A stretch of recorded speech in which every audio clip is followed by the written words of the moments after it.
A millionaire fiancé requested a Rolls-Royce for an engagement gift. The showroom owner was her ex. Hi, my beautiful family. Welcome back to Mr. Peter's Family, your own family channel. Heavenly God, we come before you with humble hearts. Please pour your mercy, strength, and healing love upon every woman in this family. Crown them with dignity, protect their hearts, refresh their bodies, and reward their silent sacrifices with peace and joy. Let no woman here ever feel weak, forgotten, or alone, because you created her with power, wisdom, and grace. Bless our homes with unity, our days with purpose, and our nights with calm rest. Cover this family with protection, good health, and hope that never fades. Amen. My beautiful family, I speak to you with love. Your support is not small. A like and a comment take only a moment, but they give life, strength, and courage to your brother, Mr. Peter. Stay with me, walk with me, and let us rise together as one family. If your heart is true, like the video.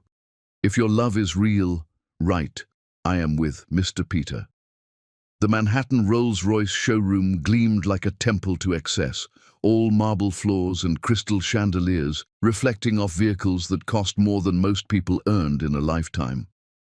Hilton Cartwright stepped through the glass doors with the casual confidence of a man who'd never worried about price tags, his custom Italian suit catching the afternoon light filtering through floor-to-ceiling windows. The December cold followed him inside, a brief gust that made the showroom's perfectly climate-controlled air shimmer before the automatic doors sealed shut behind him. He'd come here with a singular purpose, to purchase the most extravagant engagement gift Manhattan had ever seen, something that would make Chloe's friends gasp with envy and cement his status as the kind of husband who spared no expense. The phantom displayed on a rotating platform at the center of the showroom was obscene in its beauty, midnight blue with cream leather interior, every surface polished to mirror perfection, the kind of vehicle that announced wealth without needing to speak a word. I'll take it, he said to the approaching salesman before the man could even begin his rehearsed pitch. Have it delivered to the plaza by Saturday evening. My fiancé and I are hosting an engagement party. 200 guests. She'll want to arrive in style. The salesman's practiced smile faltered slightly, his eyes widening as he calculated the commission on a $500,000 sale made in under 30 seconds. That's quite short notice for a vehicle of this caliber, Mr. Cartwright. I'll need to get approval from the owner for delivery scheduling and— Whatever it costs, Hilton interrupted, already pulling out his phone to check the latest seating arrangements Chloe had sent him. I don't care about the premium for rush service. Double it if necessary, just make it happen. The salesman nodded eagerly and disappeared toward the back offices, leaving Hilton alone among the gleaming machines. He scrolled through Chloe's meticulously planned spreadsheet. 200 guests, all Manhattan elite, all witnesses to his ascension into the life his parents had always demanded he live. A proper marriage to a proper woman from a proper family. The spreadsheet was color-coded by importance: green for essential VIPs, yellow for significant social contacts, blue for family obligations. Chloe Ainsworth fit the mold perfectly in every conceivable way. She was beautiful in that polished, carefully maintained manner of old money. Blonde highlights touched up religiously every 6 weeks at a salon that charged $400 per session, personal trainer sessions 5 days a week with a former Olympic coach, a wardrobe that cost more than most people's annual salaries, and was catalogued in a digital system that prevented her from ever wearing the same outfit to the same social circle twice. She came from the Ainsworth shipping family, her pedigree as immaculate as her manicure, her family tree featuring governors and senators and railroad barons going back 6 generations. And she had a son, 8-year-old Jamie, who would integrate seamlessly into Cartwright family photos at country clubs and charity galas, a ready-made heir who'd already been enrolled at the same boarding school Hilton had attended. Mr. Cartwright. The voice came from behind him, smooth and laced with barely concealed amusement. Hilton turned to find a man in his early 40s approaching across the showroom floor, impeccably dressed in a charcoal suit that screamed wealth without effort. The man's stride was confident, possessive, his smile sharp as a knife. Recognition hit Hilton like ice water down his spine. Rhett Beaumont, Chloe's ex-boyfriend, Jamie's biological father.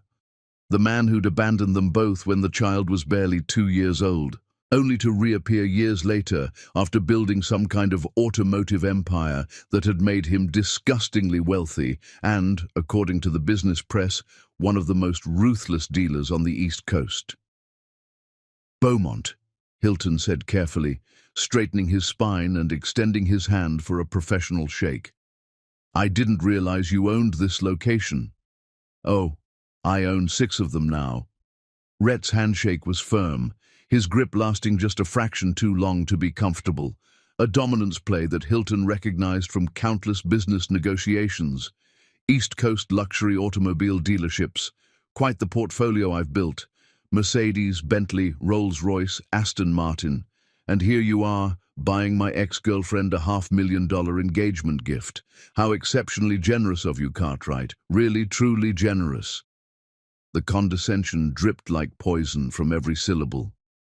Hilton's jaw tightened, but he maintained his composure with the practice of a man raised in boardrooms and country clubs.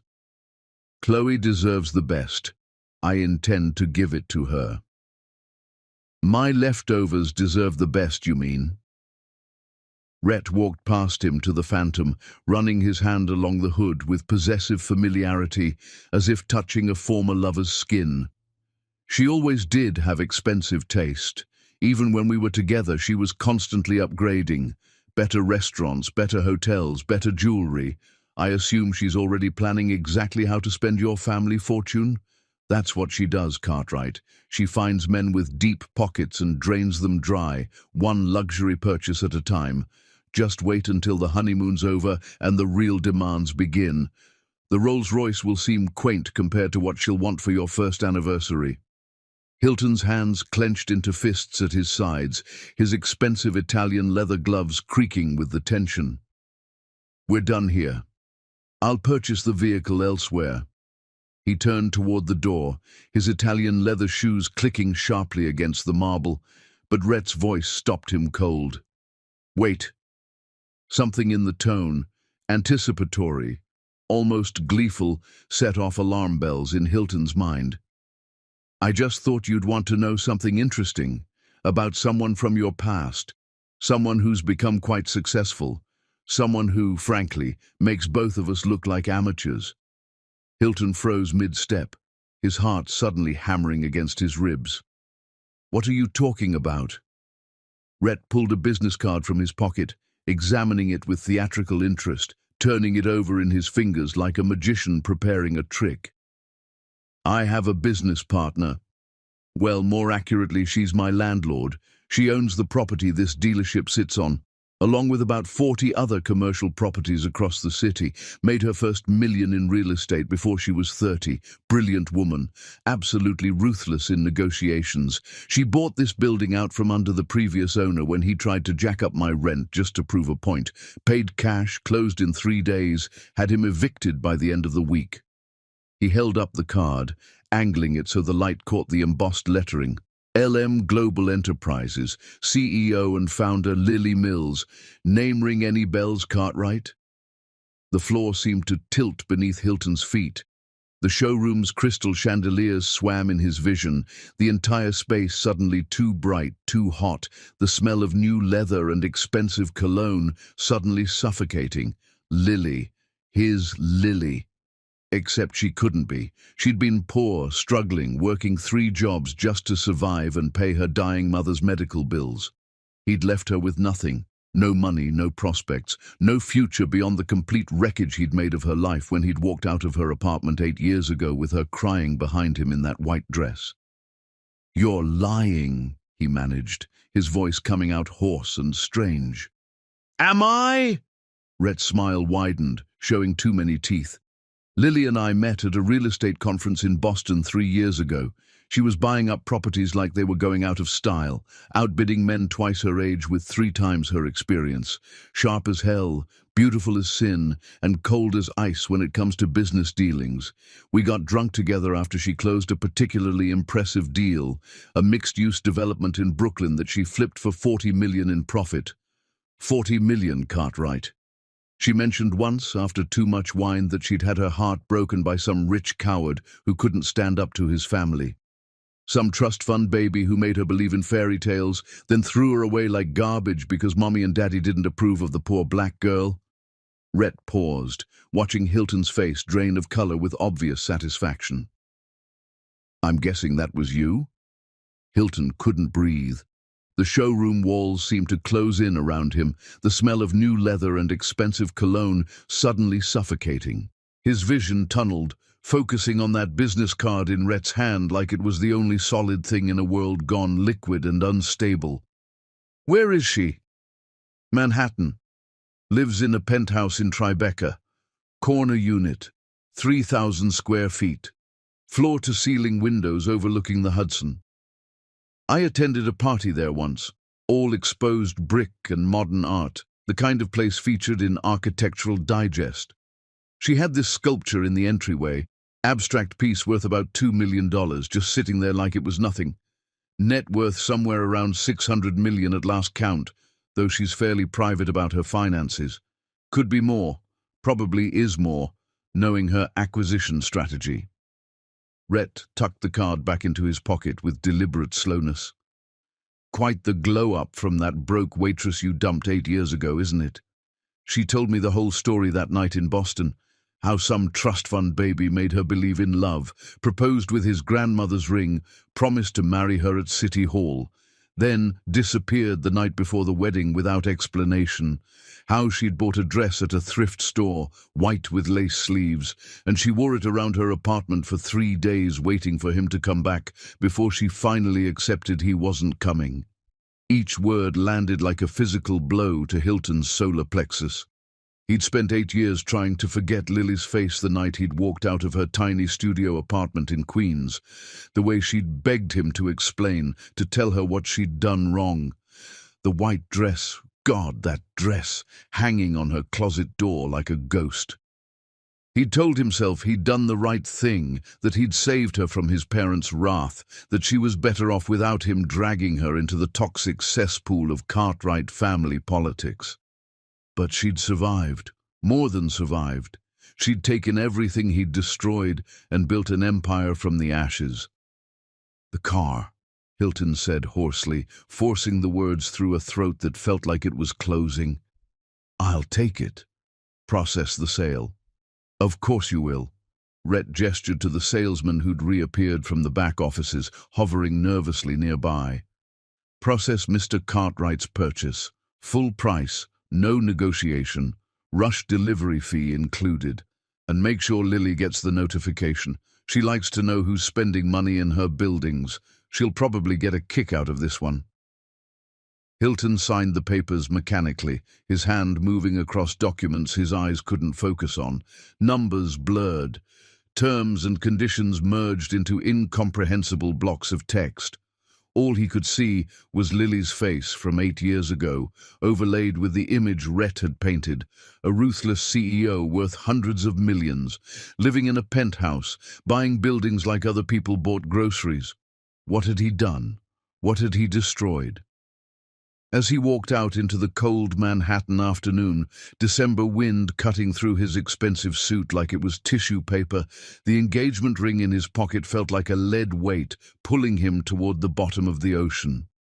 Chloe would be furious if he cancelled the Rolls-Royce order now, would throw one of her perfectly controlled tantrums about embarrassment and social obligations. His parents would be disappointed if he showed up to Saturday's engagement party empty-handed, would give him those looks of profound disapproval that had controlled his entire life. Everything was arranged, everything perfect, everything exactly as it should be for a Cartwright wedding. But Lily was alive, successful beyond his wildest imagination, and she knew exactly what he'd done to her. He made it 3 blocks before he had to stop, leaning against a building as his hands shook so violently he nearly dropped his phone. The image of Lily, poor, desperate, loving him with everything she had, merged with the image Rhett had painted of a ruthless CEO closing $40 million deals and buying buildings to spite landlords.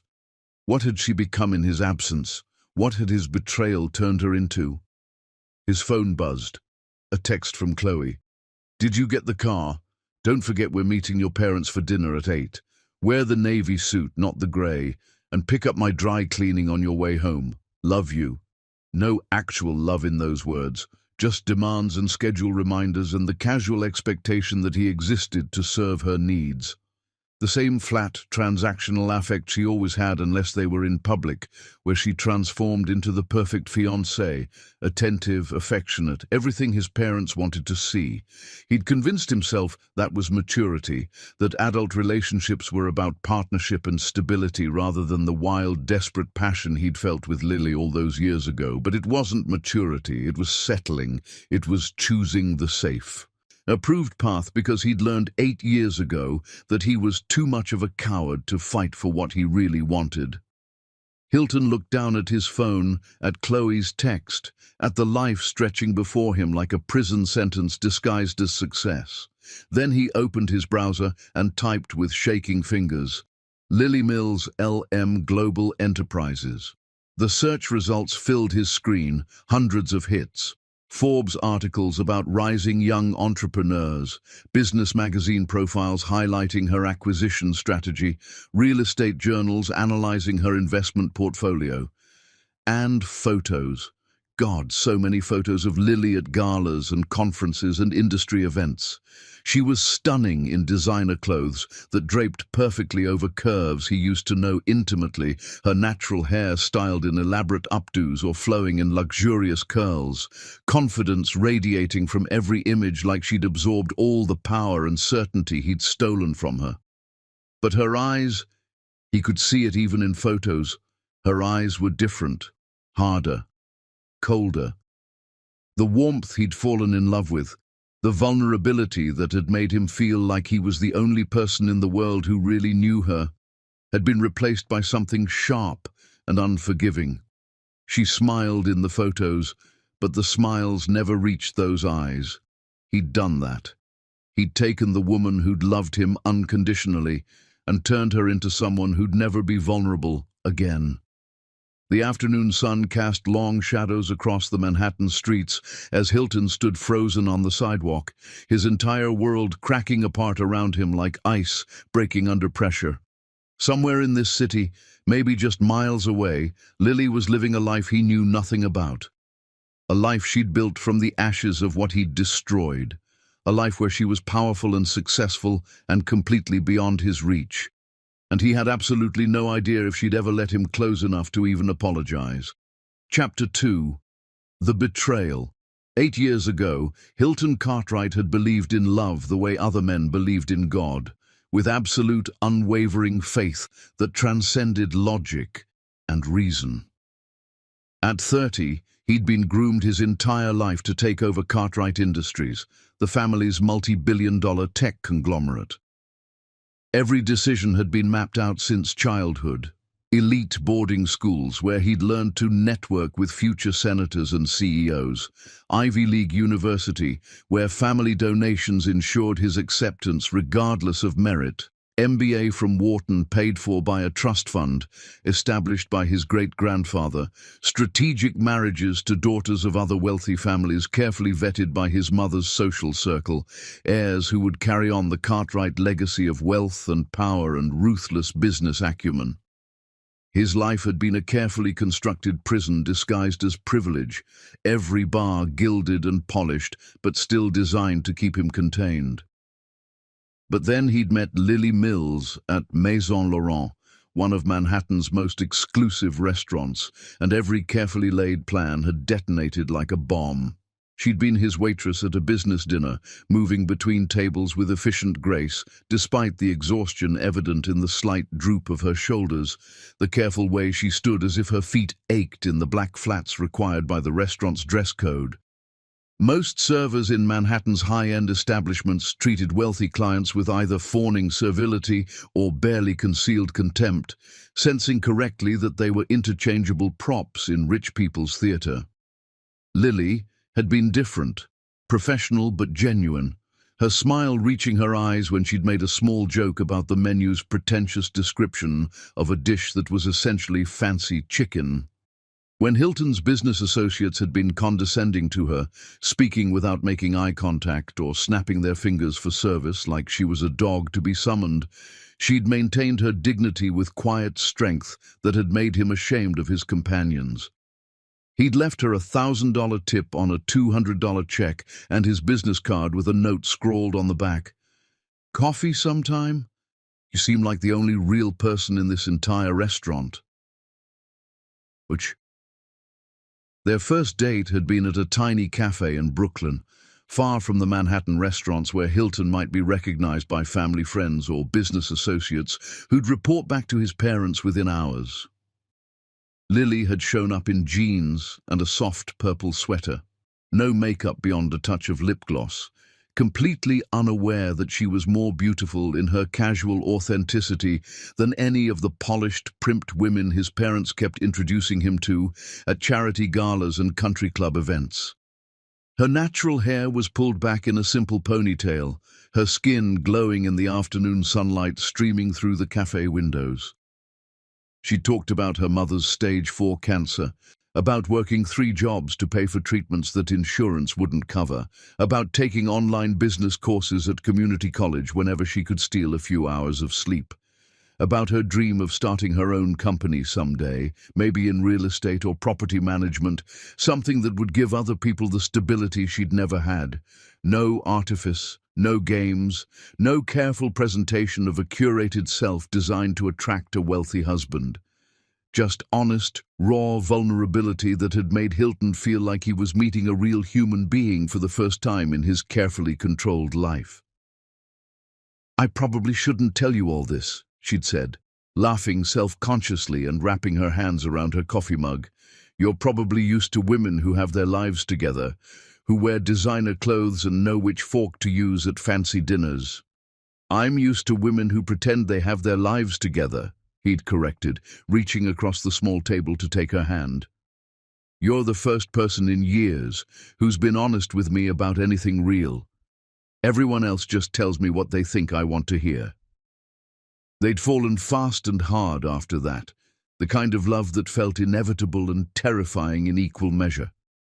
Hilton had never brought her to family events, never introduced her to his parents, telling himself he was protecting her from their judgment and cruelty. In reality, he'd been a coward, knowing exactly what Augustus and Corinne Cartwright would say about a black waitress with a GED and a dying mother and dreams that didn't include trust funds and social registers. 6 months into their relationship, he'd proposed in her tiny studio apartment in Queens, 300 square feet of second-hand furniture and thrift store decorations that she'd made cozy with string lights and plants, and the kind of warmth his family's Connecticut mansion had never possessed, despite its 10,000 square feet and professional interior designers. He'd gotten down on one knee between her futon and her rickety bookshelf, offering her his grandmother's engagement ring, the one piece of family jewelry he owned outright, not held in trust or controlled by his parents. Lily had cried so hard she could barely say yes, had thrown herself into his arms with such complete trust and joy that he'd felt like he could take on the world. "We'll do it quietly," he'd promised, holding her while she trembled against his chest. "Courthouse wedding. Just us. Simple and perfect. Then we'll tell my family afterward when it's already done and they can't do anything about it. They can't object to something that's already happened." "Are you sure?" Lily had pulled back to look at him, her dark eyes searching his face with concern. "Hilton, I don't want to come between you and your family. I know how important they are to you. You're not coming between us. You are my family now. You're my future, Lily. You're everything that matters." He'd believed it. God help him, he'd actually believed every word. The wedding had been scheduled for a Friday afternoon at City Hall. Hilton had taken the day off work, told his assistant he was feeling sick with the flu, left his phone at home so his mother couldn't track him down with some manufactured emergency requiring his immediate presence. Everything had been perfect. Everything had been ready. The marriage license was filed, the appointment scheduled for 2 o'clock. And then Thursday night, his father had summoned him to the family estate in Connecticut with a text that read simply, "We need to talk. Tonight. It's urgent." Hilton had driven up from Manhattan angry and defensive, ready to tell his parents that he was done living his life according to their demands and expectations. He was 30 years old, for God's sake, a grown man. He could marry whomever he wanted. He'd found them in his father's study, Augustus Cartwright behind his massive mahogany desk, the one that had belonged to his grandfather and great-grandfather before him, family legacy solidified in furniture. Corinne perched on the leather sofa like a queen on a throne, her face perfectly composed, but her eyes hard as diamonds. The room smelled of old money and older expectations, of leather-bound books and expensive scotch, and the weight of generations of Cartwright power. "We know about the girl," Augustus had said without preamble, not even bothering with greetings. "Lily Mills, 26 years old, high school education, GED obtained at age 21, currently works at Maison Laurent as a waitress, has for the past 2 years. Previous employment includes retail positions and cleaning services. Mother, Dorothy Mills, dying of cancer in a public hospital in Queens. Currently 3 months behind on rent for a studio apartment in a building that's being sold next month. Shall I continue?" The blood had drained from Hilton's face, leaving him cold and nauseous. "You investigated her?" "Of course we investigated her," Corinne had said, her voice dripping with the kind of disdain she usually reserved for servants who broke her favorite china. "Did you really think we wouldn't notice you disappearing every weekend? That we wouldn't track your credit card statements to cheap restaurants in Brooklyn and discount jewelry stores in Queens?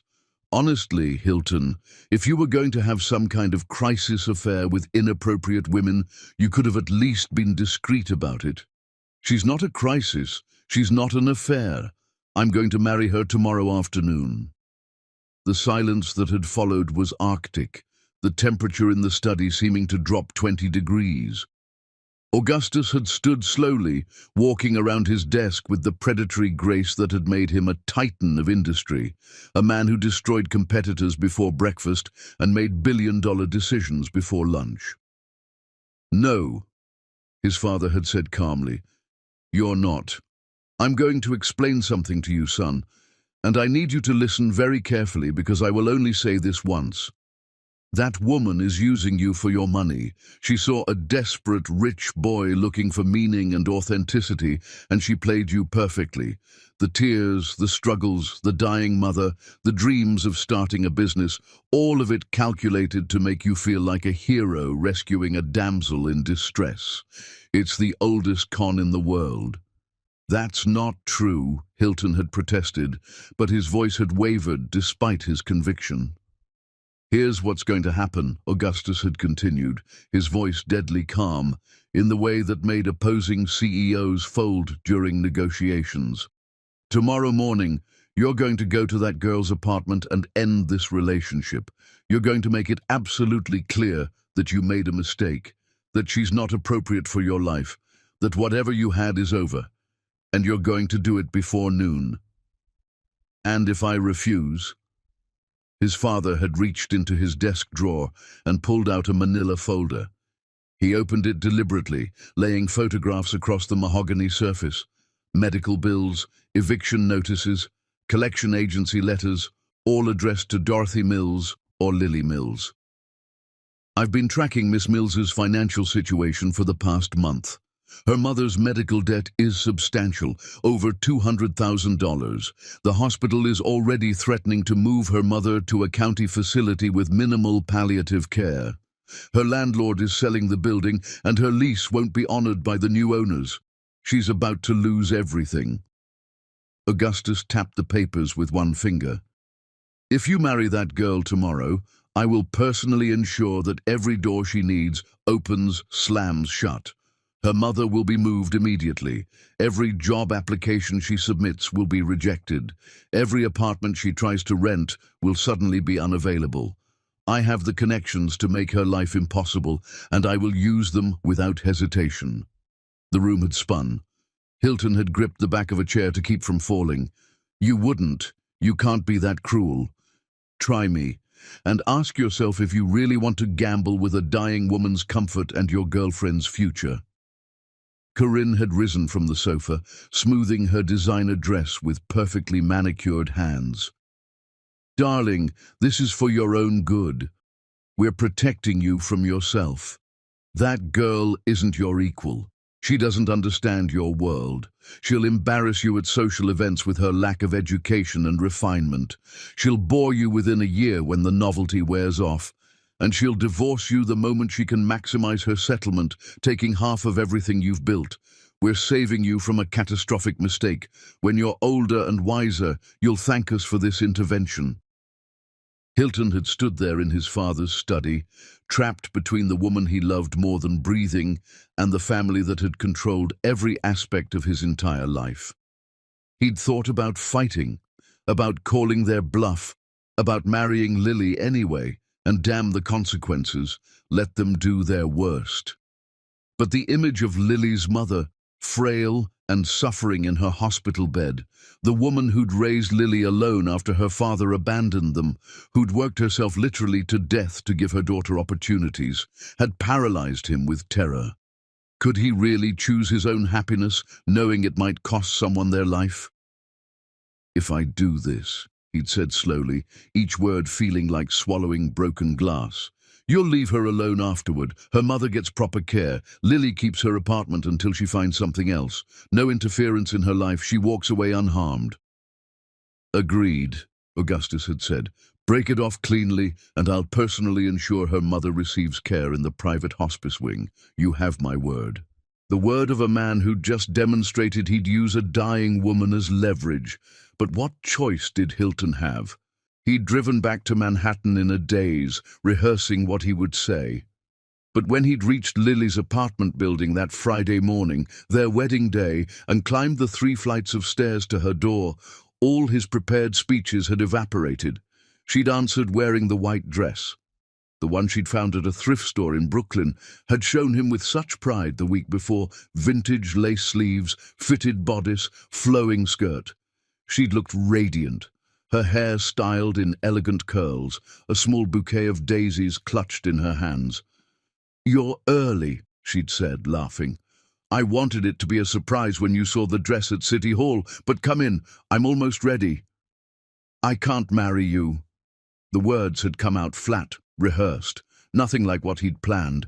Lily had frozen in her doorway, the smile dying on her face. What? This was a mistake. I got caught up in... I don't know what I was thinking. But you're not... Lily, you're not my caliber. I need someone who understands my world. Someone appropriate.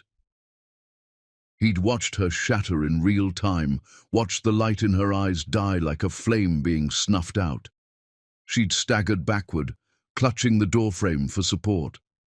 Is this a joke? Hilton, we're getting married in 4 hours. I have our marriage license. I bought a dress. I told everyone at work that I was... I'm sorry, he'd said, backing away from her, from the white dress and the daisies and the complete devastation on her face. I should never have led you on. This was my fault, but it's over. Did your parents find out? She'd grabbed his arm, desperate. Hilton, if this is about your family, we can wait. We can do this differently. Just don't... He'd pulled away from her touch like it burned. This isn't about my parents. This is about me realizing I don't love you. I'm sorry. Goodbye. He'd walked away while she sobbed, while she begged him to explain, while she collapsed in her doorway, still wearing that white dress. He'd walked away, and he hadn't looked back, had driven straight to his penthouse and vomited until he was empty. His father had kept his word. Lily's mother had been moved to a private hospice facility that afternoon. Her eviction notice had been rescinded the following week. Augustus had even arranged for her to receive a settlement, severance for emotional distress, of $50,000, delivered through a lawyer with instructions that it was from an anonymous donor who'd heard of her situation. Hilton had told himself he'd saved Lily, that she was better off without him, that someday she'd recover and find someone better, someone who could give her the life she deserved without his family's interference. He'd been a fool. Now, sitting in his penthouse 8 years later with Rhett Beaumont's words echoing in his head, Hilton finally let himself remember what he'd done without the careful justifications. He'd destroyed Lily Mills to protect himself, and she'd survived anyway, had thrived anyway, which meant his sacrifice had been for nothing, absolutely nothing. Chapter 3. The Queen. He destroyed. Hilton didn't sleep that night. He sat in his penthouse living room until dawn, city lights twinkling through floor-to-ceiling windows, and hired the best private investigator in Manhattan. The man came highly recommended by divorce attorneys and suspicious spouses, specialized in digging up information people wanted to keep hidden. The report arrived 3 days later, delivered in a manila envelope. Hilton sat at his desk and read about the woman he'd destroyed. Subject: Lily Mills. Age: 34. Current residence: Tribeca Penthouse, 388 Greenwich Street, Unit 43, A. Net worth: estimated $600 to $650 million.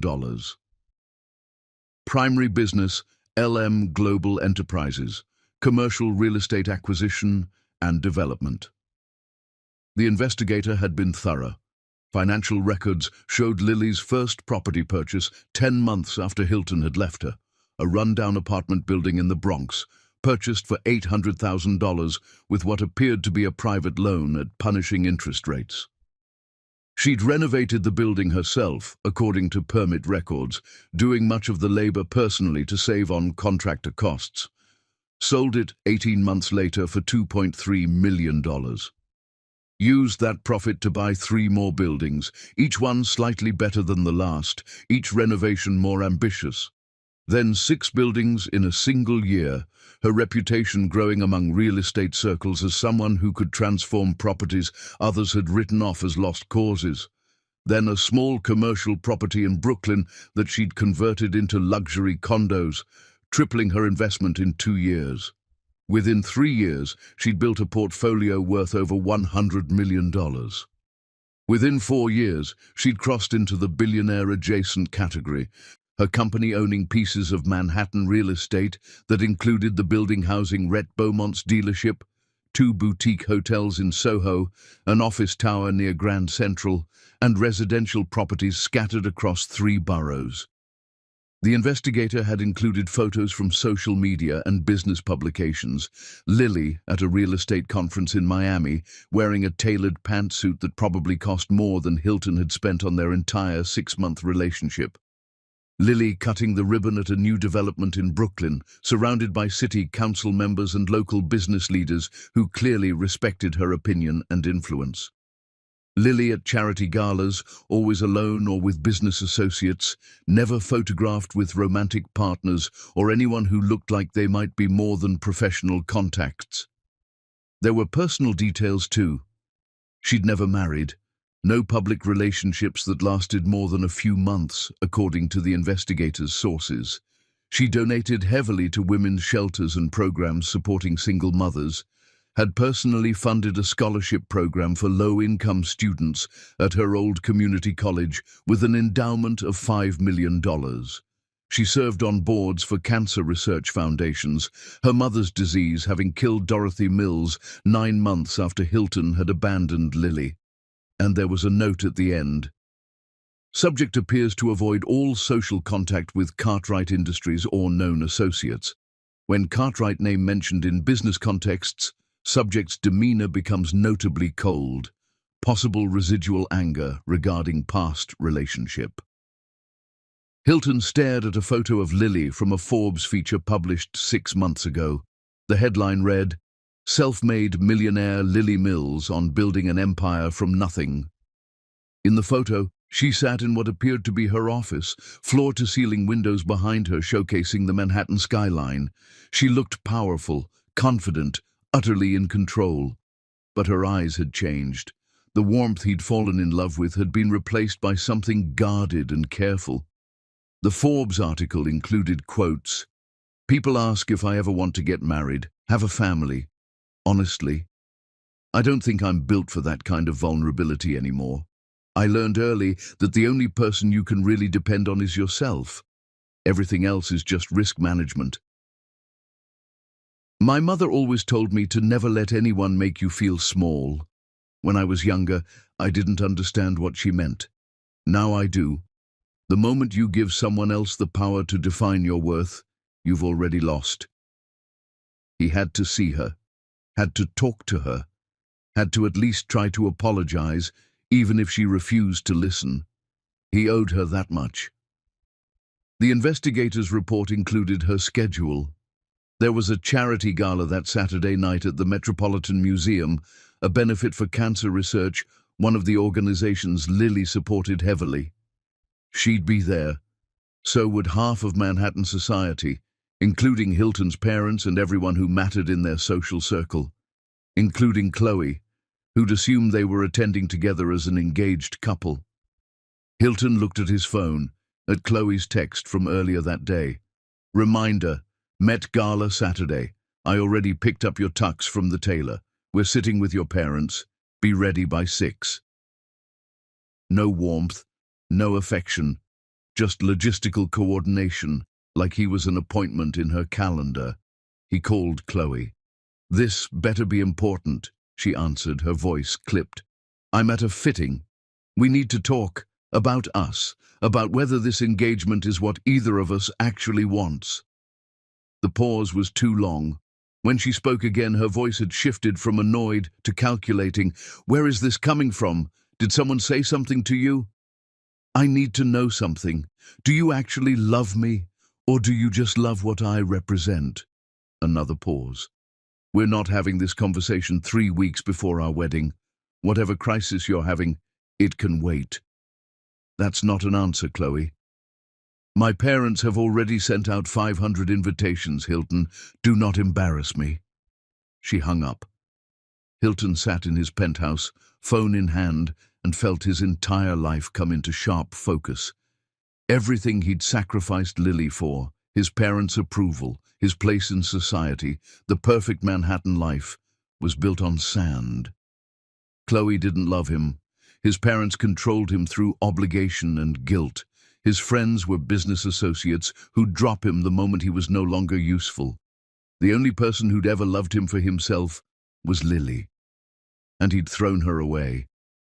Chapter 4. The Gala Confrontation. Saturday arrived with the weight of inevitability. The Metropolitan Museum glittered with wealth and power, every important name in Manhattan society packed into the Temple of Dender for the annual cancer research benefit. The space had been transformed into something magical. Thousands of candles reflected off the ancient stone walls, champagne flowing from ice sculptures carved to look like Egyptian hieroglyphs, string quartets playing Mozart in perfect harmony. Hilton arrived alone, having told Chloe he needed to come directly from a business meeting that had run late. She'd been furious but couldn't make a scene in front of their table guests, including his parents, who shot him disapproving looks as he took his seat 40 minutes late, disrupting carefully planned seating arrangements and drawing attention to his tardiness. "Where have you been?" Augustus demanded quietly, keeping his voice low enough that nearby tables couldn't overhear, but sharp enough to convey his displeasure. Chloe was humiliated, arriving alone like some rejected debutante. People were whispering. "I needed time to think." His father's eyes narrowed dangerously. "About what exactly?" "About whether I'm making the same mistake twice." Before Augustus could respond, Lily entered the gala. She moved through the crowd with quiet confidence, her emerald green silk dress elegant without being showy, cut to perfection, but understated in a way that spoke of true wealth rather than the desperate showing off that characterized so many of the women in attendance. Her natural hair was styled in an updo with simple diamond pins that caught the candlelight, each stone probably worth more than most people's cars, but arranged with such tasteful restraint that they seemed almost modest. She wore minimal jewelry, just the diamond pins and a simple bracelet on her right wrist, and didn't need anything more. She was speaking with someone Hilton recognized, a venture capitalist from California, young and handsome and clearly interested in whatever Lily was saying, leaning in close as she gestured with her champagne flute. Their eyes met across the crowded room. For one infinite moment, everything else disappeared. There was only Lily, looking at him with carefully controlled neutrality. No anger, no hurt, just professional distance, the same expression she probably used when meeting potential business partners for the first time. She nodded once, the kind of acknowledgement reserved for acquaintances you vaguely recognize but don't particularly want to engage with, then turned back to her companion. "Who is that?" Corinne asked, following his gaze with the predatory interest of a socialite who prided herself on knowing everyone worth knowing in Manhattan. "She looks familiar, but I can't quite place her." "Lily Mills. She owns about 40 properties in Manhattan, including the building where I bought your engagement gift for Chloe." Hilton stood, his chair scraping against the marble floor loud enough to draw glances from adjacent tables. "Excuse me." He crossed the room before he could talk himself out of it, weaving through clustered groups of Manhattan's elite, past investment bankers discussing market trends and socialites, comparing vacation homes in the Hamptons. Up close, Lily was even more striking, poised, polished, every inch the successful CEO who'd built an empire from nothing. "Ms. Mills," he said formally, his voice carefully neutral despite the way his heart was hammering against his ribs. "I'm Hilton Cartwright. I believe we met years ago." She turned to him with polite interest, her expression perfectly controlled in a way that must have taken years of practice to perfect. "Mr. Cartwright, yes, I remember." Her voice was professional, giving nothing away, the same tone she probably used in business negotiations. "If you'll excuse me, please, I just need 5 minutes to apologize." "This isn't the time or place." Her eyes flicked to his parents' table, where Augustus and Corinne were watching intently, their faces revealing nothing but their body language screaming disapproval. "And I'm not interested in reopening old wounds for your peace of mind. I'm not asking for my peace of mind. I'm asking because you deserve to hear that I'm sorry, that I was wrong, that what I did to you was unforgivable." "You're right, it was unforgivable."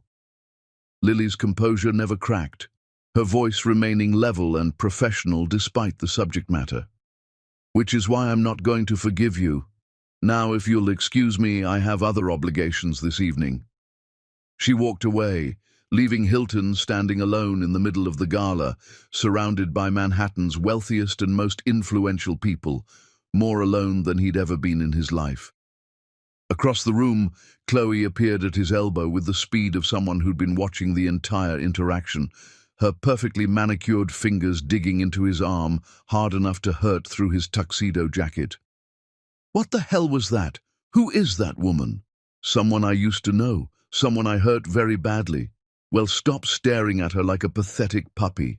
People are noticing. Mrs. Vanderbilt just asked me if there's trouble between us." Hilton looked down at his fiancée, at her beautiful, calculating face, at her eyes monitoring the room for witnesses to his humiliation, already planning how to spin this to their advantage. Then he looked back at Lily, who was laughing with the venture capitalist, radiant and powerful and completely beyond his reach. "I can't marry you, Chloe." "What?" "I can't marry someone I don't love. Someone who doesn't love me. We'd both be miserable, and we both know it." Chloe's face went white, then red, her careful composure cracking for the first time since he'd known her. "You're calling off our wedding? 3 weeks before? You can't be serious." "I'm sorry, but yes, this isn't fair to either of us." "You'll regret this," she hissed. her voice low and venomous, her grip on his arm tightening until her nails dug through the fabric. "I will destroy you socially. Everyone will know what you did. Everyone will—" "I know, and I don't care anymore." He walked out of the gala, leaving Chloe standing there in her designer gown, leaving his parents and their disapproval, leaving the life he'd built on cowardice and compliance. Behind him, he could hear the murmur of voices rising like a wave, people noticing, gossiping, phones being pulled from expensive clutch purses to text the news to friends who weren't in attendance. The Cartwright heir walking out on his fiancée at a charity gala. The scandal would be everywhere by morning, dissected and analyzed and used as entertainment by the same people who'd congratulated him on the engagement just weeks ago. But for the first time in 8 years, Hilton felt like he could breathe. Chapter 5. The Fiancé's Wrath. Hilton's phone started ringing before he'd even left the museum steps. His father, his mother, Chloe, Bianca. He ignored all of them and drove aimlessly through Manhattan's late-night streets, watching the city transform from glittering showcase to something raw and more honest as the hour grew later. Street vendors packed up for the night, their carts rattling over uneven pavement.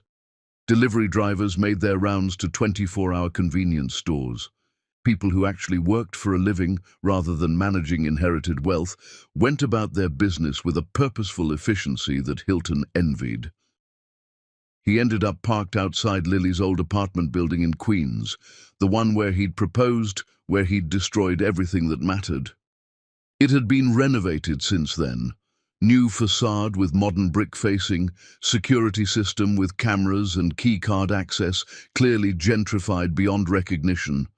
The bodega on the corner, where Lily used to buy groceries, had been replaced by an artisanal coffee shop.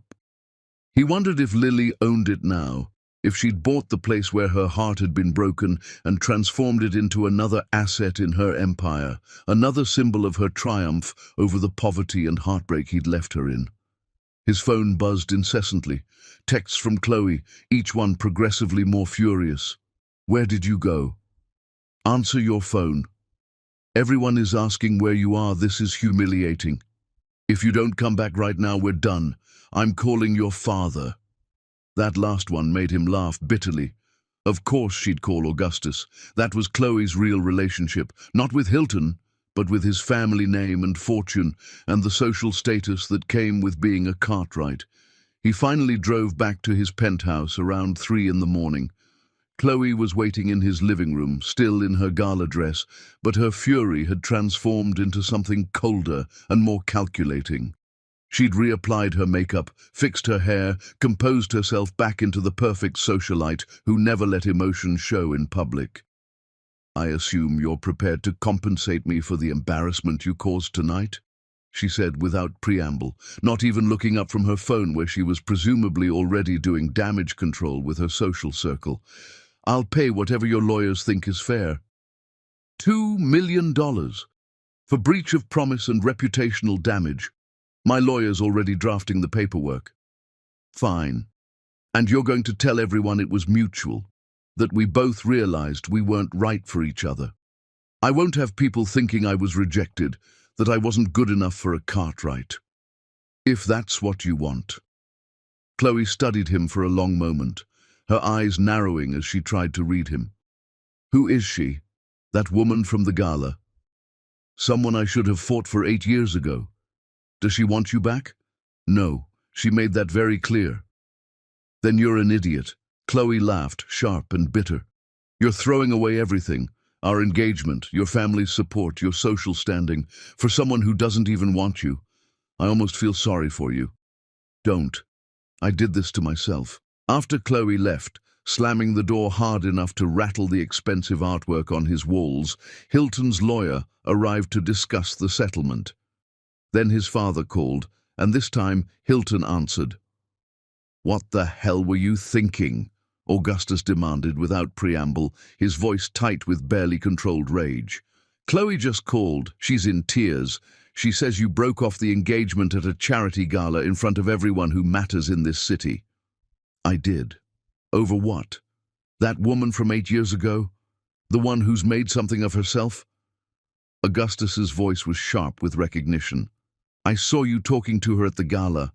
I know exactly who she is now. Lily Mills, LM Global Enterprises. And you think because she's successful now she'll want you? You destroyed her, Hilton. She's not going to welcome you back with open arms. I know that, Dad. I'm not doing this to get her back. I'm doing it because I can't marry someone I don't love while knowing I threw away someone I did love. Love? Augustus laughed harshly, the sound cold and mocking. You're 38 years old. You should know by now that love is irrelevant to a successful partnership. Your mother and I have had a very successful marriage for 40 years, and love has nothing to do with it. Then maybe I don't want a successful partnership. Maybe I want something real. The silence on the other end was long and heavy. When Augustus spoke again, his voice was cold enough to freeze water. You're making a catastrophic mistake. Don't come crying to me when you realize what you've given up. I won't. His father hung up without another word. The next morning, the tabloids were brutal. Photos of Hilton walking out of the gala were splashed across gossip sites. Photos of Chloe standing alone, clearly upset, her perfect composure cracked just enough to make good copy. Headlines speculating about the reason for the broken engagement. Some mentioned the woman Hilton had been seen talking to. Others suggested financial problems or secret scandals. A few even hinted at infidelity or gambling debts. Hilton ignored all of it. Instead, he wrote a letter. Lily, I know you don't want to hear from me. I know you have no reason to care about anything I have to say. But I need you to know that I broke off my engagement last night. Not because I think it will change how you feel about me. Not because I expect anything from you. But because I finally realized that I've been living my life according to everyone else's rules except my own. My parents told me what to want. Society told me who to marry. I've spent 8 years trying to forget you and failing, and I'm done pretending I can build a life with someone else when you're the one I destroyed. I'm not asking for forgiveness. I'm not asking for a second chance. I'm just asking that you know I'm sorry. That what I did to you was the worst thing I've ever done. That if I could go back and make different choices, I would. You don't need to respond to this. You don't need to acknowledge it. I just needed you to know. Hilton. He had his lawyer send it through official channels, along with paperwork for something he'd set up, a $50 million donation to the scholarship fund Lily had established at her old community college. No strings, no conditions, no plaques with his name. Just money that could help other women in situations like Lily had been in, women who'd been abandoned and left with nothing. Then he waited. Days passed. Then a week. Then 2 weeks. Finally, 3 weeks after he'd sent the letter, a response arrived. Not from Lily's lawyer, but a personal email. Just 4 words. Stop trying to fix this. She'd acknowledged the letter, acknowledged the donation, and told him that his gestures meant nothing. Hilton sat in his apartment and accepted the truth. Lily didn't want his apologies or his money. She wanted him to disappear from her life. That night, his mother called for the first time since the broken engagement. Your father is having a press conference tomorrow, Corinne said without preamble, her voice tired in a way Hilton had never heard before. He's announcing that you're no longer affiliated with Cartwright Industries, that you've been removed from the family trust. You're being publicly disowned, Hilton. I understand. Do you? Do you understand what you're giving up, the position you've thrown away? Yes, and I'm okay with it. Corinne was quiet for a long moment. When she spoke again, her voice was different, softer, almost uncertain. She was pregnant. That woman, Lily. She came to us 2 months after you ended things. She was crying, desperate. She said she was pregnant and she needed to tell you. Your father offered her $2 million to handle it quietly. She spit in his face and left. The floor dropped out from under Hilton's world. His vision tunneled, the room spinning around him as he gripped the edge of his desk to keep from falling. "What? I'm sorry, Hilton. We should have told you. But we thought it was better if you didn't know. We assumed she'd come back for the money eventually, when desperation set in. When we realized she hadn't, we assumed she'd terminated the pregnancy on her own. Did she have the baby? I don't know. That was 8 years ago. If she did..." Corinne's voice was small, almost frightened. "If she did, you have a child you've never met." Hilton couldn't speak, couldn't breathe. The phone slipped from his hand, clattering onto his desk. He'd destroyed Lily, and she'd been pregnant.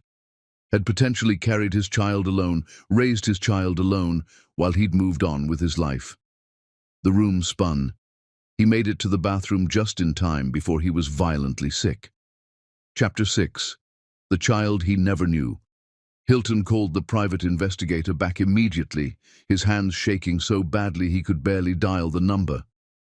"I need you to find out if Lily Mills has a child, a daughter or son, approximately 7 years old. I need to know if..." His voice broke, the words catching in his throat.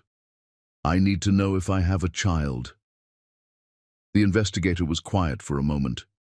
"Mr. Cartwright, if she does have a child and she's kept it from you for 7 years, there are legal implications." "I don't care about legal implications. I just need to know the truth." The report came back within 48 hours. 1 page, attached to an email with a subject line that read simply, "Urgent, review immediately." Subject has one dependent. Amara Mills, female, age 7, date of birth August 14th. No father listed on birth certificate.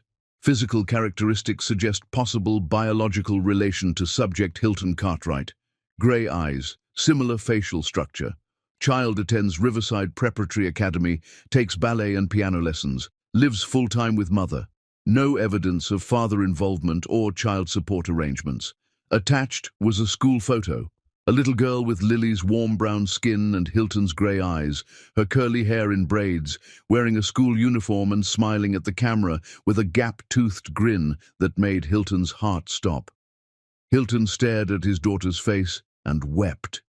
He had a daughter. A 7-year-old daughter he'd never met. A daughter Lily had raised alone for 7 years while he'd been living his comfortable life, pretending their relationship had been a youthful mistake that he'd moved past. He called his lawyer immediately, barely able to get the words out through his tears. "I need to know my options. I just found out I have a 7-year-old daughter. I'm not on the birth certificate. The mother has kept her from me for 7 years. What are my rights?" The lawyer was blunt, his voice professional but sympathetic. "Without being on the birth certificate, you have no automatic parental rights. You'd need a court-ordered paternity test, which would require involving the family court system. Given that you ended the relationship before the child was born..." "I didn't know she was pregnant." "Doesn't matter legally. You ended the relationship. Any judge will look more favorably on the mother who's provided stable care for 7 years than the father who just discovered he has a child. If you want to pursue legal rights, it will be expensive, invasive, and you'll likely end up with minimal visitation at best. My advice? Try to work something out with the mother privately." "She doesn't want to talk to me." "Then you're out of options unless you want to force the issue through the courts, and I don't recommend it. Judges don't look kindly on fathers who suddenly appear after years of absence, demanding rights to children they knew nothing about. It looks opportunistic, even when it's not." Hilton hung up and stared at Amara's photo. His daughter. He had a daughter. He wrote another letter. "Lily. I know about Amara. My mother told me you came to them when you were pregnant, that they offered you money to terminate. I'm sorry doesn't begin to cover how I feel. I'm sorry I wasn't there. I'm sorry you had to do everything alone. I'm sorry our daughter spent 7 years without a father because I was too much of a coward to fight for you. I'm not asking for custody or visitation or any legal rights. I'm just asking that you know I want to be part of her life, if you'll allow it. If you never want to see me again, I understand, but she's my daughter, and I've already missed 7 years. I don't want to miss any more. I've set up a trust for Amara, $50 million completely under your control. Not as compensation, not to buy your forgiveness. Just because she's my daughter and she deserves to have that security. Please, just let me meet her. Let me try to be a father even if I don't deserve the chance. Hilton. He had his lawyer send it with all the trust paperwork, then sat in his apartment staring at Amara's photo on his phone, memorizing every detail of the daughter he'd never met. 3 weeks passed in silence. Then, finally, an email. Don't contact me again. That was all. 3 words that destroyed any hope Hilton had. But the next day, his lawyer called. The trust has been accepted. Mill's lawyer contacted me. She's accepting it on Amara's behalf, with the condition that all funds remain untouched until Amara turns 18 and can decide for herself whether to accept anything from you. What about seeing Amara? Mill's lawyer was very clear. You are not to contact her. You are not to attempt to see Amara. You are to stay out of their lives completely. If you violate these terms, she'll have the trust dissolved and the money returned. Hilton hung up and sat in his apartment, staring at Amara's photo on his phone. His daughter existed. She was real. She had his eyes, and probably his stubbornness. And he would never meet her because he'd destroyed her mother so completely that Lily couldn't trust him not to destroy their daughter too. He'd lost Lily 8 years ago. Now he was losing Amara without ever having known her. The press conference was brutal. Augustus Cartwright stood behind a podium in the Cartwright Industries boardroom.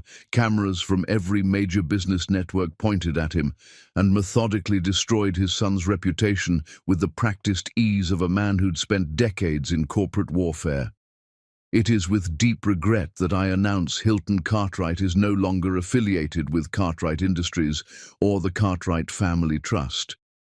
This decision was made after a pattern of increasingly erratic behavior, including the termination of an appropriate engagement just weeks before the wedding, abandonment of his professional responsibilities, and a general unwillingness to uphold the standards our family has maintained for 4 generations. While we wish him well in his future endeavors, Hilton no longer represents this company or this family in any capacity. The questions from reporters came fast. Was this about the broken engagement? Were there financial irregularities? Had Hilton done something illegal?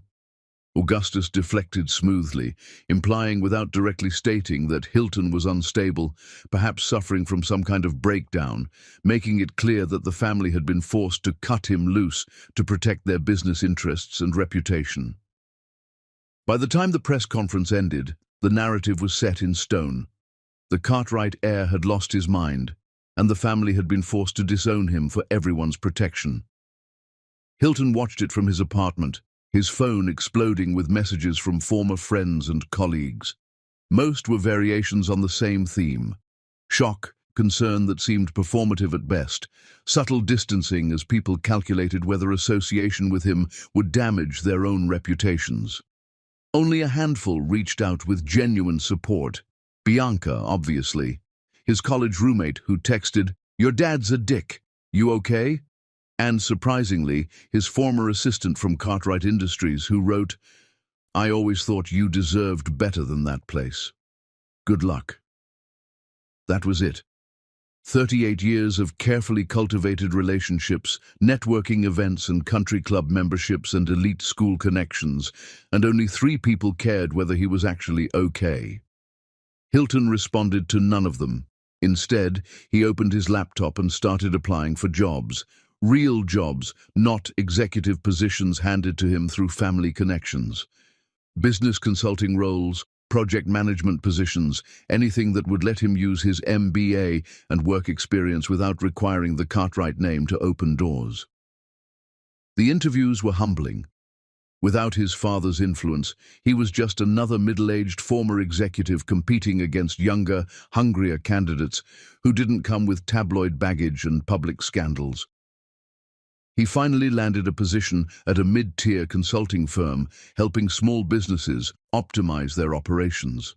The pay was a fraction of what he'd earned at Cartwright Industries, enough to live on comfortably, but nothing like the wealth he'd been accustomed to. His new colleagues treated him with suspicion. Everyone knew who he was, knew about the public disownment, and wondered what he'd done to deserve it.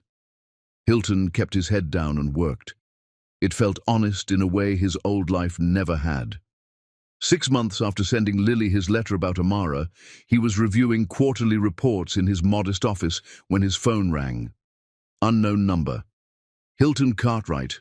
This is Lauren Cruz. I'm Lily Mills' attorney. His heart stopped, his hand gripping the phone so tightly his knuckles went white. Yes? My client has reviewed the trust you established for her daughter. She wants to make it clear that she doesn't need your money and didn't ask for it. However, after consulting with financial advisors, she's decided to accept the trust on Amara's behalf, with the condition that all funds remain untouched until Amara reaches 18 and can decide for herself whether to accept anything from you. That's fine, whatever Lily wants. She also wants me to convey that this doesn't change her position. You are not to contact her. You are not to attempt to see Amara. You are to stay out of their lives completely. Do you understand? Yes. If you violate these terms, she'll have the trust dissolved and the money returned. Is that clear? Crystal clear. Good. A pause. For what it's worth, Mr. Cartwright, I've been Lily's lawyer for 4 years. I've never seen her as angry as she was when she first got your letter about Amara. But I've also never seen her cry the way she did when she read it. I don't know what you did to her, but it clearly still hurts. The lawyer hung up before Hilton could respond. She'd cried. Lily had cried reading his letter, which meant she still felt something, even if that something was just pain.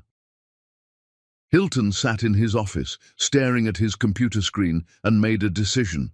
He couldn't contact Lily directly, couldn't see Amara, but he could at least try to make amends in other ways. He started volunteering at the women's shelter, where records showed Lily had stayed briefly after her mother's death and before she'd saved enough for her first property purchase. The director was initially suspicious. Rich men didn't usually volunteer at women's shelters, and the ones who did often had ulterior motives. "Why are you here?" the director, a woman named Janet, finally asked, after 6 months of Hilton showing up every weekend without fail to help with repairs, serve meals, organize donation drives, whatever they needed. "No angle," Hilton said honestly. "Someone I care about stayed here years ago. She needed help and got it. I'm just trying to pay that forward." "The woman you mentioned once, Lily?" "Yeah." Janet studied him for a long moment, her eyes shrewd and assessing. "She called here last month, asked about our donor list. When she saw your name, she didn't say anything. But she made a substantial donation herself the next day, matched everything you've contributed, dollar for dollar." That night, Hilton lay in his bed in his modest Queens apartment and smiled despite everything. Lily knew what he was doing, was even competing with him, in her way. It wasn't forgiveness, but it was acknowledgement. Chapter 7. The boundaries respected. 6 months later, as Hilton was leaving the shelter after a weekend shift, a black Mercedes pulled up to the curb. The window rolled down. Lily sat in the driver's seat. For one infinite moment, they stared at each other. She looked tired. The careful polish slipped slightly, showing the woman underneath, dark circles under her eyes that expensive concealer couldn't quite hide, her hair pulled back in a simple ponytail rather than the elaborate styles from her business photos. "I told you not to contact me," she said quietly. "I haven't. I swear I haven't. You don't think volunteering at my old shelter, donating to the charities I support, showing up at places you know I'll hear about counts as contact? I just wanted to help. To do something good with the money I have, money I never really earned." "You wanted me to notice?" "Maybe, yes. I'm sorry. Lily closed her eyes briefly. When she opened them again, they were wet with unshed tears. You don't get to do this. You don't get to play the reformed man, the guy who's learned his lesson and wants to make amends. You destroyed me, Hilton. You made me believe in love, made me vulnerable, then you looked me in the eye and told me I wasn't good enough for you. Do you have any idea what that did to me? Lily, I was pregnant, alone. My mother had just died. She died 3 months after you left me, by the way. I had no job, no home, no one. And when I tried to tell your parents about the baby, they offered me money to abort her like I was some kind of prostitute trying to trap their precious son. Tears spilled down her cheeks, but her voice remained steady, each word precisely enunciated. I worked through my entire pregnancy, lived in a shelter, in the same room where you're volunteering now, actually. Gave birth in a county hospital with no one there because I had no family left and no friends who could take time off work to be with me. And the whole time I kept thinking, maybe he didn't know. Maybe if he knew about the baby, he'd come back. I didn't know, Hilton said desperately, his own voice breaking. I swear, I didn't know you were pregnant. If I had, it wouldn't have mattered. You chose your family over me before you knew about Amara. A baby wouldn't have changed that. You would have just resented me more for complicating your life. That's not true, isn't it? You walked away before when it was just me. What makes you think you wouldn't have done it again when the reality of a crying baby and sleepless nights set in? Hilton had no answer to that. Because she was right. The man he'd been 8 years ago, the man who'd caved to his parents' pressure, would have seen a pregnancy as one more complication, one more reason his parents were right about Lily being inappropriate for his life. I've changed, he said quietly. Have you? Or are you just lonely now that you've burned all your other bridges? Lily wiped her eyes roughly with the back of her hand. I see you living in Queens, working at some consulting firm for probably a fraction of what you used to make, volunteering at shelters, and part of me wants to believe you've actually changed. But the other part, the part that spent 7 years building walls to make sure I never get hurt again, that part says you're just playing another role. The reformed bad boy, the man who's learned his lesson. I'm not playing a role. I broke off my engagement. I walked away from my family. I gave up everything. For what? Lily demanded, her voice rising for the first time, her careful composure finally cracking. For me? I didn't ask you to. I don't want your grand gestures, Hilton. I want you to leave us alone. Us? You mean Amara? Don't say her name. Lily's voice turned sharp as broken glass. You don't get to say her name. You've never met her. You have no idea who she is, what she's like, what makes her laugh, or what scares her. She's not some abstract concept you can romanticize. She's a real little girl who asks me every few months why she doesn't have a daddy like her friends do, and I have to figure out how to explain that her father didn't want us. I did want you. I wanted you more than anything. I was just too weak to fight for you. And that's supposed to make me feel better.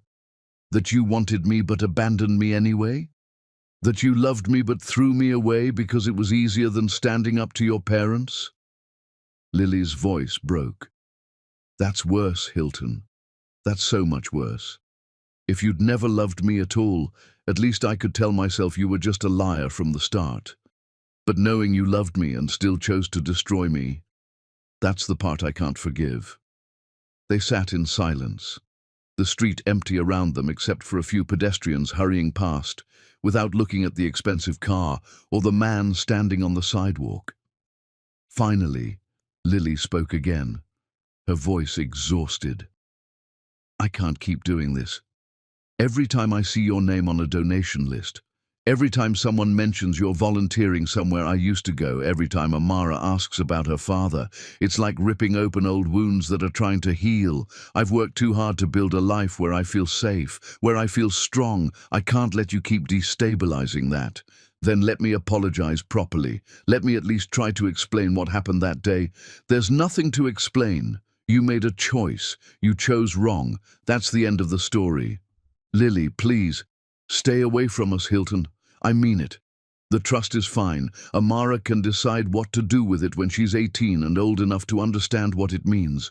But if you keep inserting yourself into our lives like this, I'll get a restraining order. Do you understand? He understood. He understood that he'd hurt her so badly that even his attempts to make amends caused her pain. I understand. Lily rolled up her window and drove away, the Mercedes disappearing into traffic. Hilton stood on the sidewalk and watched her taillights disappear, knowing he'd just lost her all over again. Chapter 8. The Year of Silence. The restraining order arrived 2 weeks later. Hilton signed for it at his apartment, his hands shaking as he read the legal language. He was to stay 500 feet away from Lily Mills and Amara Mills at all times. No contact, direct or indirect. No attempts to see them, speak to them, or communicate through third parties. He'd expected it, but seeing it in official documents still felt like a knife between his ribs. His lawyer called that afternoon. Hilton, we need to talk about this restraining order. There are serious implications for any future custody discussions. I'll comply with every term. I'm not going to fight it. But if you ever do want a relationship with your daughter, this makes you look like a dangerous stalker rather than a father who wants to be involved. We should at least try to negotiate the terms. No. Lily asked me to stay away. I'm going to stay away. Manhattan was only so big, though. Despite his best efforts to avoid any place Lily might be, Hilton's consulting work sometimes took him to neighborhoods where he'd catch glimpses of her, stepping out of an office building, climbing into her Mercedes, always moving with that confident efficiency he'd fallen in love with. He always turned away, maintained his 500 feet, never approached. But people noticed, saw him at the same conference where Lily was speaking, spotted him at a restaurant 2 blocks from Lily's office, noticed him standing across the street from Amara's school one afternoon when he'd been walking back from a client meeting and realized too late where he was. The tabloids caught on quickly. The disgraced heir Hilton Cartwright was stalking his ex-girlfriend and secret love child. The stories were lurid, full of speculation and half-truths and photos taken with telephoto lenses. They dug up Hilton's broken engagement, his public disownment, his current modest lifestyle, painting him as a man obsessed, unhinged, potentially dangerous. Lily's lawyer sent a cease and desist letter so brutal it made Hilton's eyes water. If he didn't stop showing up in places where Lily worked or Amara went to school, they would pursue criminal charges for violating the restraining order. I'm not following them, Hilton explained desperately to his own lawyer, his voice rising with frustration. I work in Manhattan. I live here. Sometimes I end up in the same places by coincidence. Then move. Change your job. Do whatever you have to do to make this stop before you end up with a criminal record. That night, Hilton got a call from Bianca. Dad died. Massive stroke. He's gone.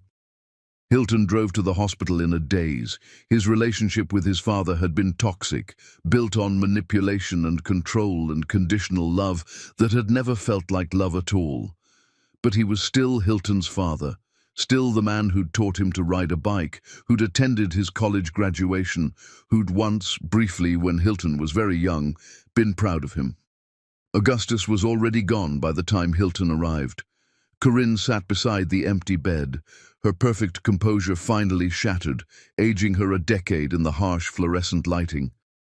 He asked for you at the end, she said quietly. He wanted to tell you something, but I couldn't reach you in time. What did he want to say? That he was wrong, about Lily, about everything. Corinne's voice was small, almost frightened. He said he destroyed our family for pride and control, and he didn't want you to make the same mistakes he did. The funeral was massive, All of Manhattan society turned out to pay respects to Augustus Cartwright, titan of industry and patriarch of one of New York's oldest families.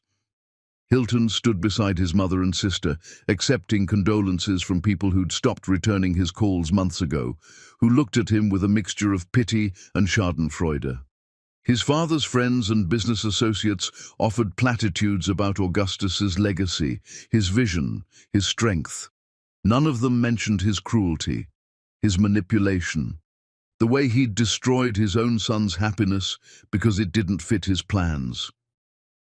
During the graveside service, Hilton spotted a figure standing apart from the crowd, partially hidden behind a large oak tree. Lily, wearing dark sunglasses and a black dress, maintaining the exact 500 feet required by the restraining order. Their eyes met across the cemetery. For one moment, he thought he saw something in her expression. Not forgiveness, but maybe understanding. Shared grief for the man who'd destroyed them both in different ways, who'd died without ever acknowledging the damage he'd done until it was too late. Then she turned and left, disappearing between the headstones like a ghost. That night, Bianca found him in their father's study, drunk on Augustus's expensive scotch. "You okay?" she asked quietly. "No, I'm becoming him. The thing I hated most. I'm obsessed with something I can't have. I'm making Lily's life hell just by existing in the same city. She's terrified I'm going to show up at their home or Amara's school. The tabloids are calling me a stalker, and I can't even defend myself because they're right. I am obsessed. I can't stop thinking about them, can't stop hoping she'll change her mind, can't stop inserting myself into their lives even when I know it's hurting her." "Then stop," Bianca said simply. "Really stop. Not just following the letter of the restraining order while still working in her neighborhood, volunteering at her charities, hoping she'll notice. Actually stop. Move out of New York. Find a job somewhere else. Give her the space she's begging you for. But if I leave, I'll never have a chance to make things right. I'll lose any possibility of knowing Amara, of... You don't have a chance now. You're making things worse with every day you stay here. The best thing you can do for Lily and Amara is disappear from their lives completely." Bianca knelt beside his chair. "Dad's last words to you were about not making his mistakes. You can't prove yourself by stalking her, even unintentionally. You prove yourself by respecting her boundaries, even when it's killing you." The next morning, Hilton called his consulting firm and gave notice. He contacted a real estate agent about selling his Queens apartment. He started looking at job openings in other cities: Boston, Chicago, Seattle, anywhere that wasn't New York. 2 days later, he got a text from an unknown number. "Thank you, L." Lily had somehow heard he was leaving New York, and she was thanking him for it, which meant his presence really had been that painful for her, that his attempts at redemption had only been making everything worse, reopening wounds that were trying to heal. Hilton sat in his empty apartment, surrounded by moving boxes, and accepted the truth. He'd lost Lily and Amara. Not 8 years ago when he'd walked away from a pregnant woman in a white dress. Not when his father had issued his ultimatum. Not even when Lily had gotten the restraining order. He'd lost them the moment he'd chosen his family's approval over love. Everything since then had just been slow-motion consequences of that single, catastrophic choice. And there was nothing he could do to fix it except give Lily what she'd asked for: his absence. 3 months after Hilton moved to Boston, Lily was in her office reviewing acquisition proposals when her assistant knocked tentatively. "Ms. Mills, sorry to interrupt, but there's a video making rounds in the non-profit community. Someone thought you'd want to see it since it's about that shelter you stayed at years ago." Lily's fingers paused on her keyboard. "What video?" "It's from a non-profit conference in Boston. One of the keynote speakers is talking about effective volunteer integration." The assistant hesitated. "It's Hilton Cartwright." Lily's stomach dropped. "Delete it. I don't want..." "He doesn't mention you by name. He doesn't even mention New York specifically. But..." The assistant bit her lip. It's actually really good. My friend who works in non-profit management sent it to me. She said it's been going viral in those circles. Against her better judgment, Lily opened the link her assistant forwarded. The video showed Hilton on a small stage at what looked like a community center, not the polished conference halls she was used to seeing Manhattan executives in. He wore jeans and a simple button-down, no designer suit. His hair was slightly longer, less precisely styled. He looked different, softer somehow. I started volunteering because I wanted to fix something I'd broken. His voice came through her computer speakers. I thought if I just showed up enough times, donated enough money, I could make up for the damage I'd caused, but that's not how redemption works. The camera showed the audience, social workers, non-profit directors, volunteers, listening intently. Real change isn't about grand gestures. It's about showing up consistently when no one's watching. It's about listening more than you talk. It's about understanding that some things you break can't be fixed, and the only thing you can do is try to be better for the next person who needs help. Lily's hand trembled on her mouse. There was someone, Hilton's voice caught slightly. Someone I hurt very badly. Someone who had to use services like the shelter where I volunteer. And when I found out, my first instinct was to throw money at it. Set up a trust, make donations. But she didn't want my money. She wanted me to leave her alone, to stop trying to fix what I'd broken and just respect what she'd asked for. He paused, looking down at his notes. So I left, moved to a different city, stopped trying to insert myself into her life. And you know what I learned? Sometimes love isn't about fighting for someone. Sometimes it's about stepping back and letting them heal without you, even when it kills you. The audience was silent. That's what I try to bring to my volunteer work now, not my ego, not my need to be the hero of someone else's story. Just my time, my hands, my willingness to do whatever unglamorous work needs doing. Because the people we serve, they're not projects to be fixed. They're human beings who deserve respect and dignity and the space to write their own stories. He looked up, and even through the video, Lily could see the sincerity in his eyes, those same eyes that used to look at her like she was the only person in the world. The woman I hurt. She built an empire from nothing. She didn't need me then, and she doesn't need me now. But her strength taught me something, that the best thing I can do is try to help other people find their own strength. Not because it will fix what I broke, but because it's the right thing to do. The video ended. Lily sat in her office, tears streaming down her face, her hands shaking.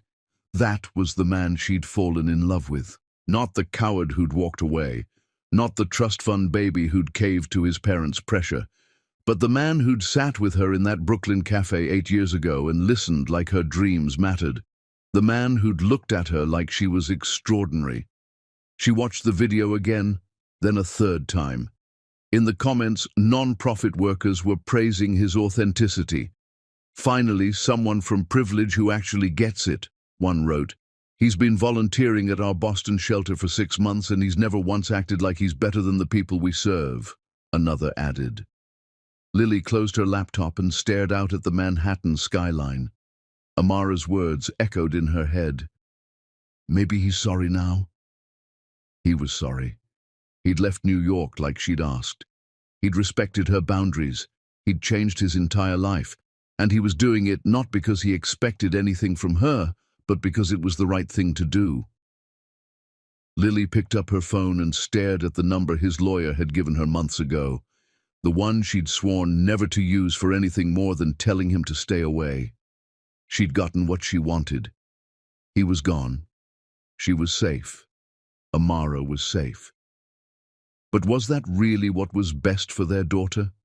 Denying her a father who'd genuinely changed? Making Amara pay for Hilton's past mistakes?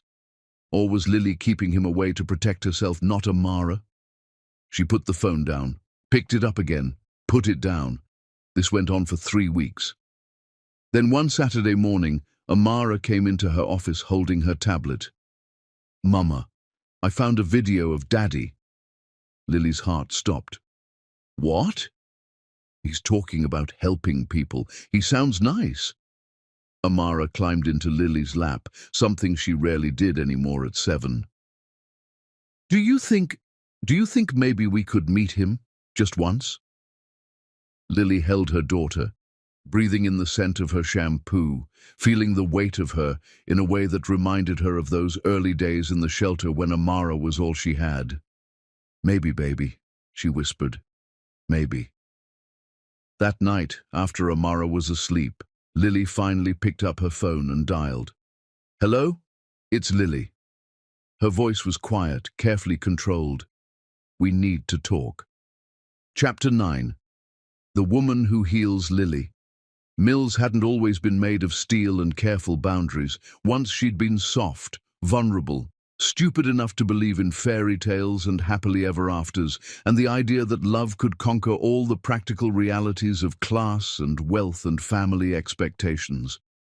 Watching Hilton Cartwright at his father's funeral, maintaining the exact distance required by her restraining order, Lily felt the familiar wall around her heart reinforce itself.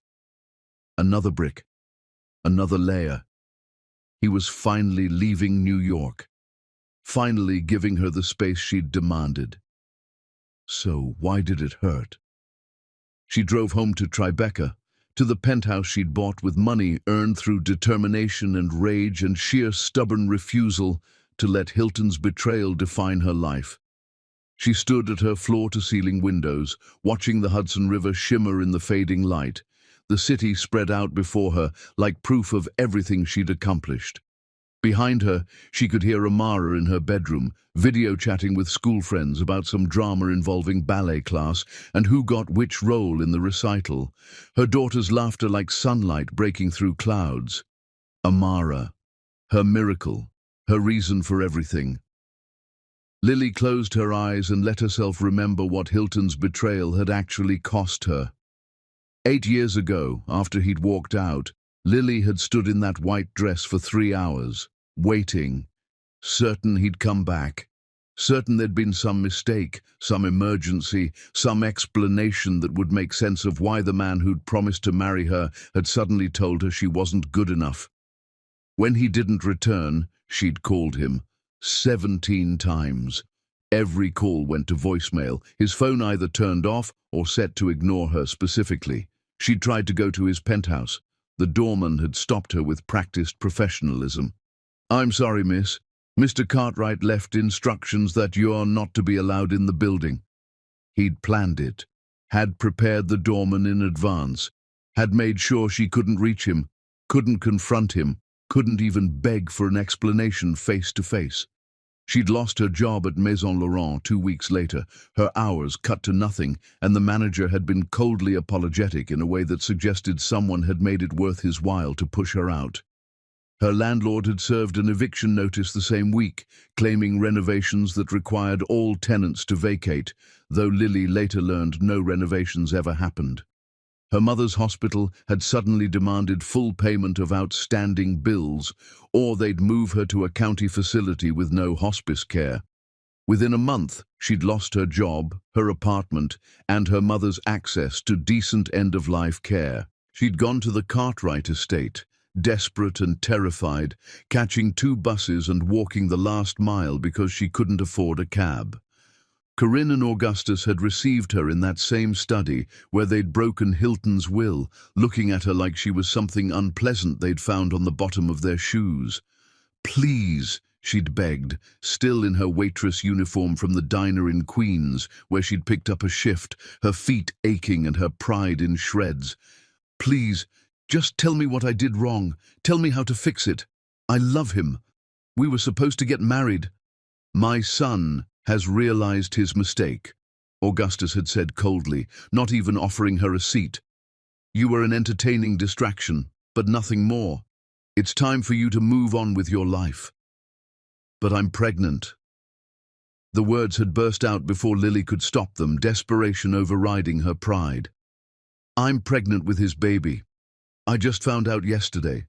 Please, I need to tell him. The silence had been absolute, heavy enough to suffocate. How much? Augustus had asked, his voice businesslike, as if they were negotiating a contract. What? How much money will it take for you to handle this situation quietly? 2 million, 3. Name your price. Lily had stared at them, not comprehending at first. Then understanding had crashed over her like ice water. They wanted her to abort Hilton's child, to erase the evidence of their son's mistake, like she was nothing more than an inconvenient problem to be solved with money. You can't be serious. We're quite serious. This is a generous offer considering your circumstances. You're homeless, jobless, your mother is dying. $2 million would solve all your problems. All you have to do is take care of the pregnancy and disappear from our son's life permanently. Lily had done something she'd never done before. She'd spit in Augustus Cartwright's face, turned on her heel, and walked out of that mansion with her head held high and her hand protectively over her still flat stomach. She'd given birth to Amara in a county hospital 7 months later, completely alone. Her mother had died 3 months into her pregnancy, slipping away in a public hospital bed while Lily held her hand and tried not to sob loud enough to disturb the other patients. No family. Her mother was all she'd had. No friends who could take time off work to be there during labor. Just Lily and the overworked nurses, bringing a baby into the world with nothing but determination and fury to sustain her. The first year had been hell. She'd lived in the same women's shelter where Hilton now volunteered, though she'd never told him that detail when they were together. She'd worked whatever job she could find while pregnant. Cleaning offices at night, data entry from library computers, anything that would take her without asking too many questions. After Amara was born, she'd breastfed her daughter while taking online business courses on library computers, Amara asleep in a carrier against her chest. She'd changed diapers in public restrooms and calculated how to stretch $50 in food stamps across a week and cried silently in the shelter bathroom so Amara wouldn't hear. But every time she'd wanted to give up, every time she'd been too tired to keep going, too poor to see a way forward, too heartbroken to remember why she was fighting, she'd looked at Amara's grey eyes, Hilton's eyes, and she'd found the strength to keep going. Not for him, never for him, for her daughter, for herself, to prove that Augustus and Corinne Cartwright were wrong about her, that she was worth something regardless of what Hilton had said that day in her apartment. She'd taken that rage and built an empire.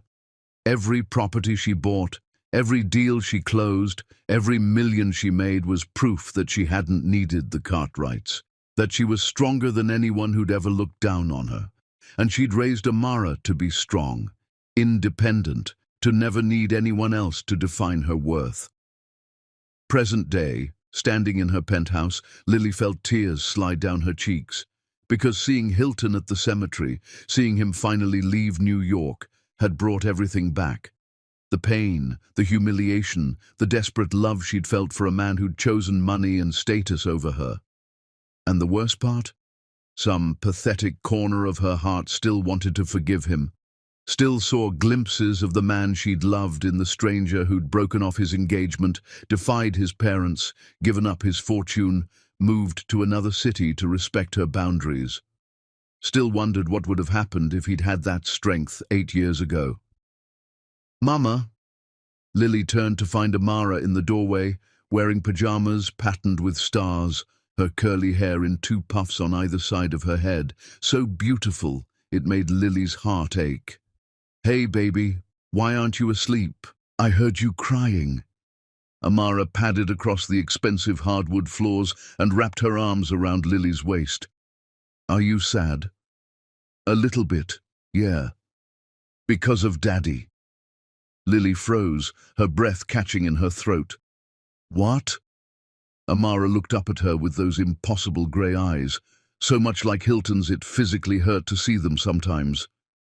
"I found pictures online. When I was looking up our last name for a school project, there's a man named Hilton Cartwright, and he has my eyes. Is he my daddy?" Lily's breath stopped. She'd known this moment would come eventually, but she'd hoped for more time, for Amara to be older, better able to understand the complications. Yes, she said quietly, because she'd promised herself she'd never lie to her daughter. Yes, he's your biological father. Why doesn't he live with us? How did she explain this to a 7-year-old? How did she tell her daughter that her father had abandoned them because he was a coward? That he'd only come looking for them years later when it was too late? It's complicated, baby. Your daddy and I, we loved each other once. But sometimes love isn't enough. Sometimes people make choices that hurt each other, and they can't go back and fix those choices. Did he not want me? No. Lily knelt down so she was eye level with her daughter, taking Amara's small hands in hers. No, baby. He didn't know about you when I was pregnant. And by the time he found out, we were already building our life together. Just you and me. We didn't need him. But I want a daddy. All my friends have daddies who come to their recitals and take them to the park. Lily pulled Amara into her arms, holding her daughter while her heart broke into 1,000 pieces. I know, sweetheart, I know, but wanting something doesn't mean it's good for us. Your daddy, he's not a bad person, but he made some very bad choices. And I don't know if we can trust him not to hurt us again. Have you talked to him? Maybe he's sorry now. He is sorry. He's told me he's sorry many times, but sorry doesn't fix everything. Amara was quiet for a long moment. Then, if he wanted to meet me, would you let him? Would she? Could she? The thought of Hilton anywhere near Amara filled Lily with terror. What if he disappointed their daughter the way he'd disappointed Lily? What if he broke Amara's heart like he'd broken hers? But what if she was denying Amara a relationship with her father because of her own pain? What if she was making Amara pay for Hilton's mistakes? I don't know, baby, Lily said honestly. I really don't know. That night, after Amara was finally asleep, Lily did something she'd forbidden herself from doing. She searched for Hilton Cartwright one more time. The articles from the past months told a story. His broken engagement, his public disownment, his modest lifestyle in Queens, his consulting work helping small businesses, the restraining order and the tabloid speculation, and then, most recently, reports that he was leaving New York, moving to Boston, starting over somewhere he wouldn't accidentally run into Lily or Amara. He was actually leaving, giving her the space she'd demanded, disappearing from their lives like she'd asked. Lily sat in her dark office, her daughter asleep down the hall, and cried harder than she'd cried since the day Hilton had walked out 8 years ago, because she'd finally gotten what she'd asked for. Hilton was leaving. She'd never have to see him again, never have to face the pain and anger and complicated, terrible feelings he stirred up, and it felt like losing him all over again. She picked up her phone and typed a message to the number his lawyer had provided months ago, the one she'd sworn never to use. Thank you, L. 2 words. Thank you for respecting her boundaries. Thank you for leaving. Thank you for finally actually letting her go. His response came an hour later. I'm sorry I couldn't be who you deserved. I hope you and Amara have a beautiful life. H. Lily read those words and felt something inside her chest crack open, because even now, even leaving, he was being kind, gentle, the man she'd loved, briefly visible beneath all the pain. She didn't respond. Instead, she closed her laptop, checked on Amara one more time, and went to bed. Tomorrow, she'd wake up and be strong again. She'd be the CEO, the successful businesswoman, the single mother who'd built an empire from nothing. But tonight, she let herself grieve for what might have been if Hilton Cartwright had been braver 8 years ago. Chapter 10. The second chance earned Hilton moved to Boston on a grey Tuesday in March. 1 year after he'd discovered Lily was alive and successful. He rented an apartment in Cambridge, took a job at a firm helping non-profits, and tried to build a life that didn't revolve around the family he'd lost. True to his word, he didn't contact Lily. He respected the boundaries she'd set. Instead, he wrote letters he never sent, documenting his journey.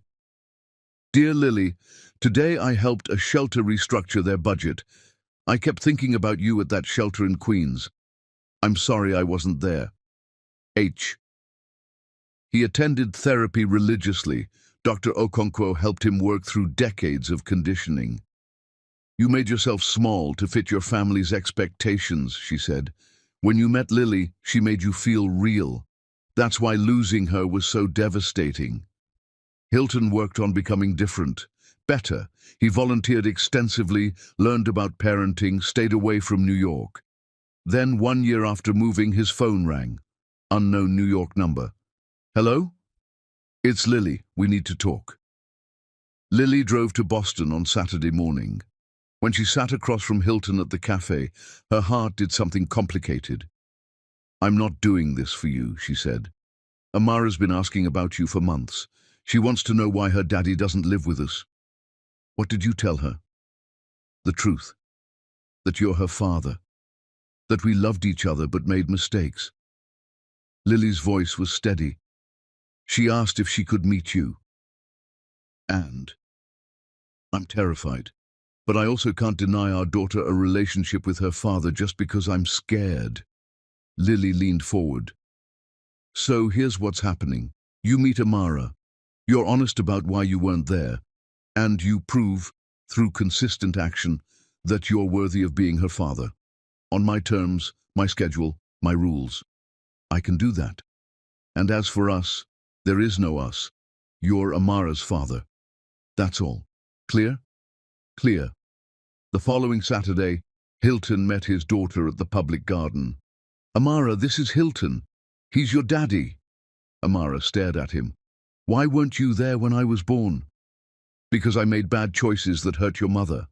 I didn't know about you until you were 4. I'm sorry. Amara moved closer. You have my eyes. You have my eyes. Are you going to be my daddy now? If you'll let me. Okay. She reached out and took his hand. Don't leave again. 6 months later, Hilton and Lily stood at Amara's ballet recital. Slowly, the wall between them had developed tiny cracks. You've been consistent, Lily said quietly. I'm trying. I can't forgive you yet. What you did still hurts. I understand. But maybe someday, we might be friends. I'll take it. Amara ran back, grabbing both their hands. Ice cream. They walked down the street together. Hilton looked at Lily. For just a moment she smiled at him.